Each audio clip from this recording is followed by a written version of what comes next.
In Chapter 20, Lesson 2, we're going to talk about choosing to live tobacco-free.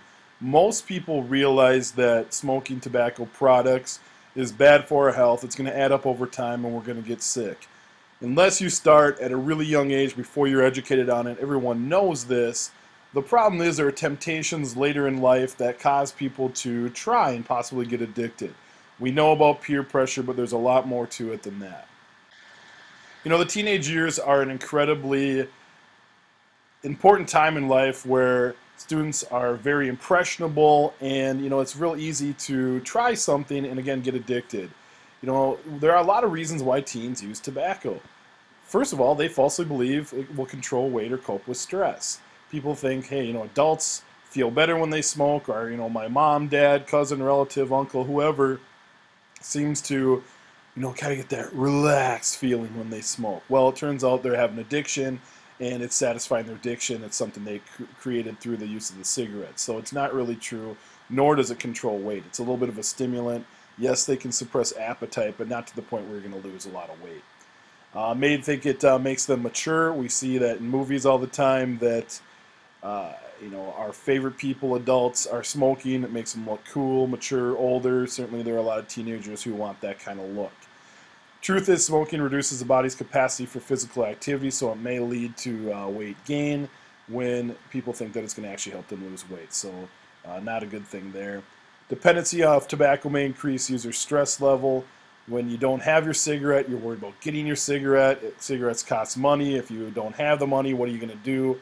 I think probably a lot of you have been around somebody who's kind of anxious and needs their cigarette, and that's certainly not a lifestyle that we want every single day.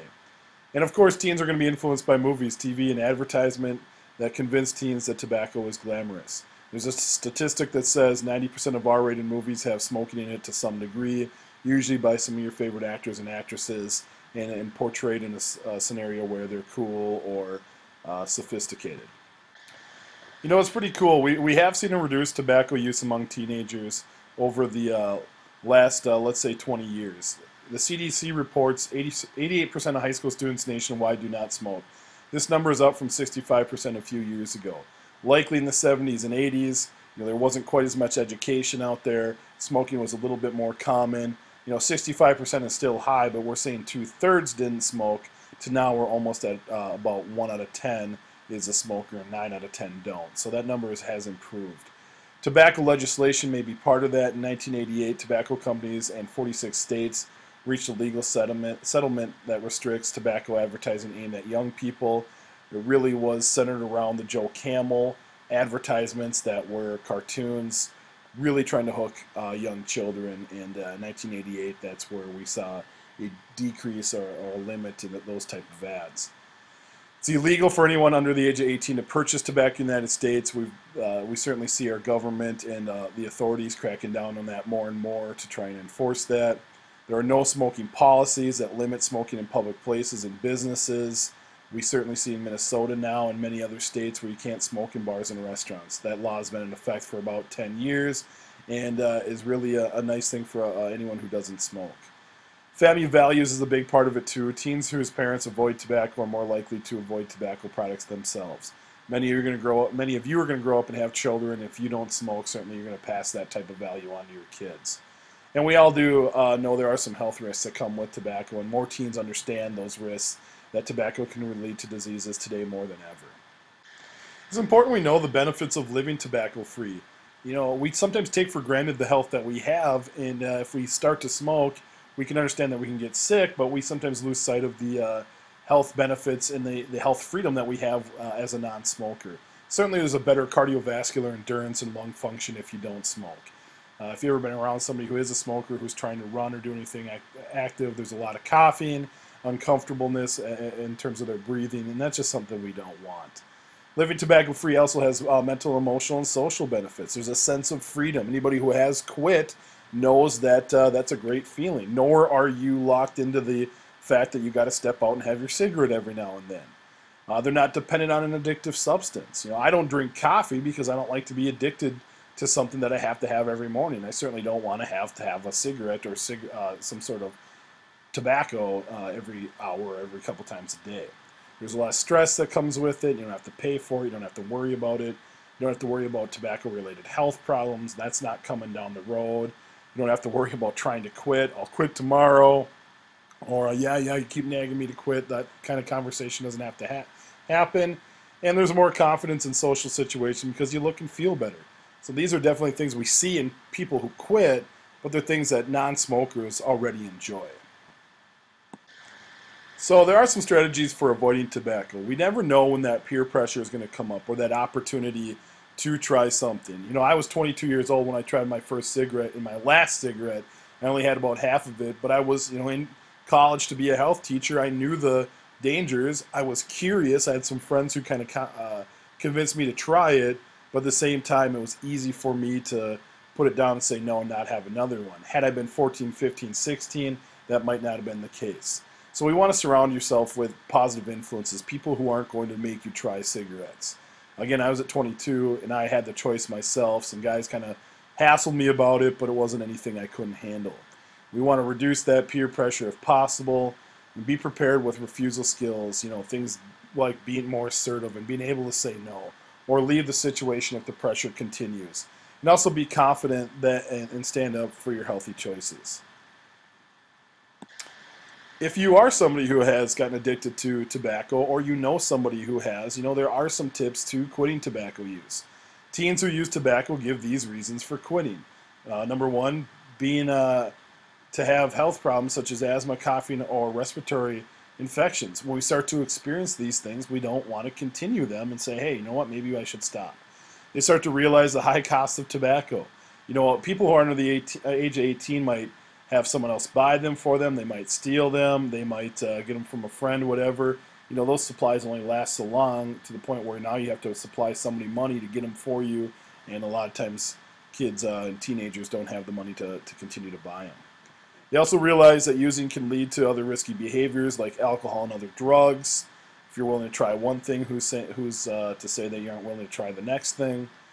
They also understand damaging effects of secondhand smoke. They don't want to harm others. And a lot of times your friends aren't smokers and maybe you're kind of ostracized for smoking around them and realize that, hey, maybe the friendship is more important than the cigarette. You also can feel more powerful because you're not controlled by an addiction to nicotine. It's, people have that freedom who aren't addicted or have given it up and certainly don't want to continue that. Some people need a little help in quitting. We want to end that addiction cycle. There are different products that are out there, and we want to avoid nicotine withdrawal, which is the process that occurs in the body when nicotine, the addictive drug, is no longer used.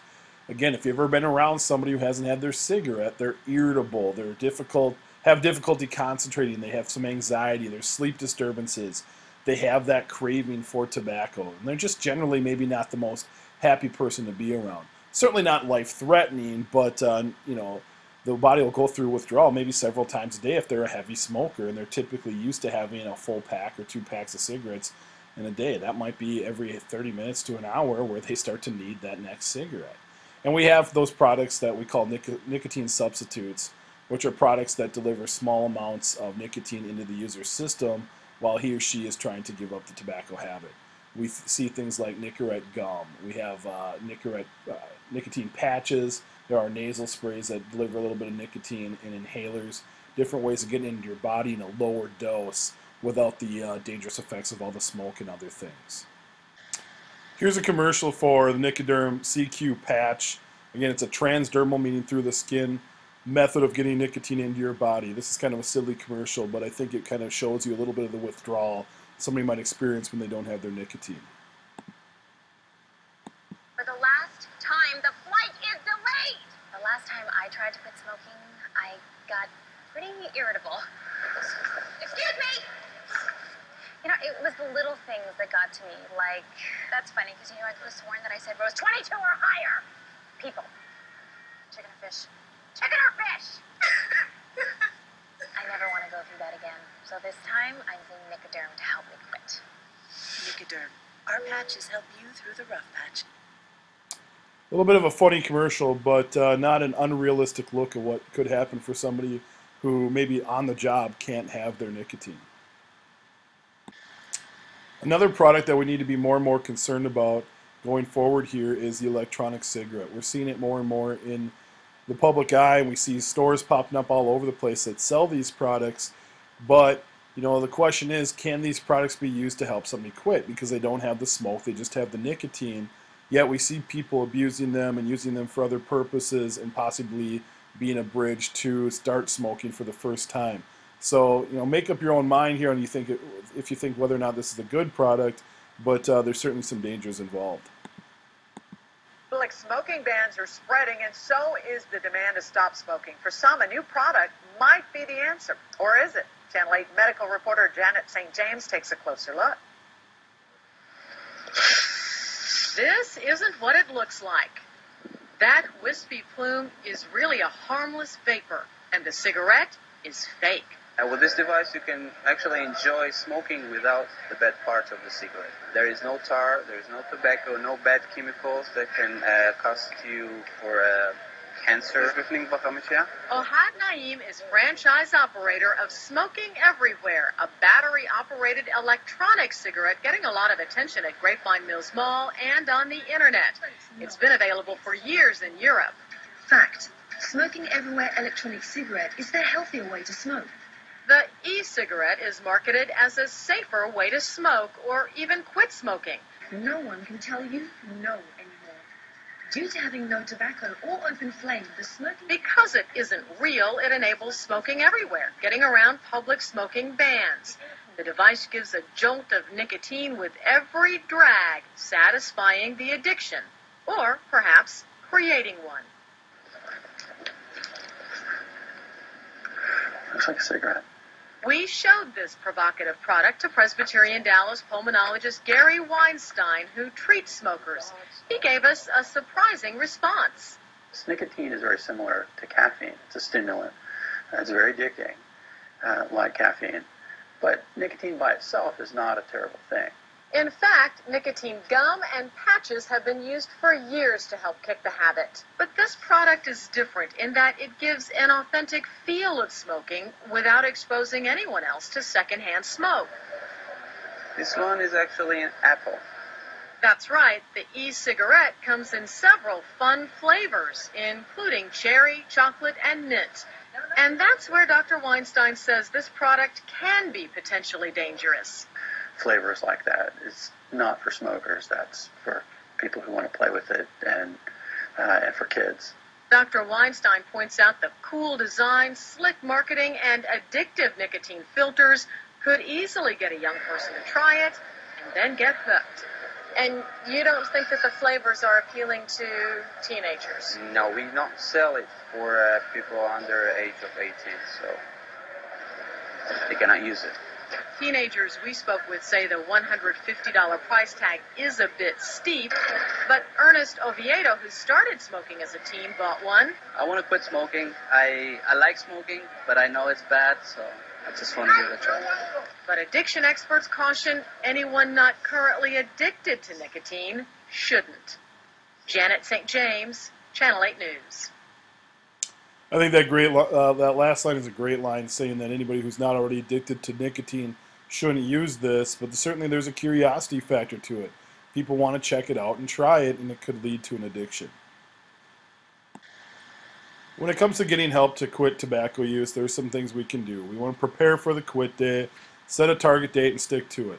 Maybe it's not right here and right now, maybe it's tomorrow, maybe it's next week, maybe there needs to be some preparation, or somebody wants to smoke their last couple cigarettes before they actually decide to quit. There is some thought process and goal setting that comes along with it. You want to get support and encouragement as well. Maybe you have certain people who are going to keep you honest or not smoke around you because they are smokers and they can be a bad influence. You also might want to access professional health services. We have Quit Plan Minnesota and some other clinics and hospitals you can go to that walk you through the quitting process and give you some support. And we may want to replace tobacco use with healthy behaviors. Some people take up physical activity or running or something that now they can do better at because they have the cardiorespiratory ability to be active, and it's kind of a trade-off of healthy behaviors and something that they can really feel proud of.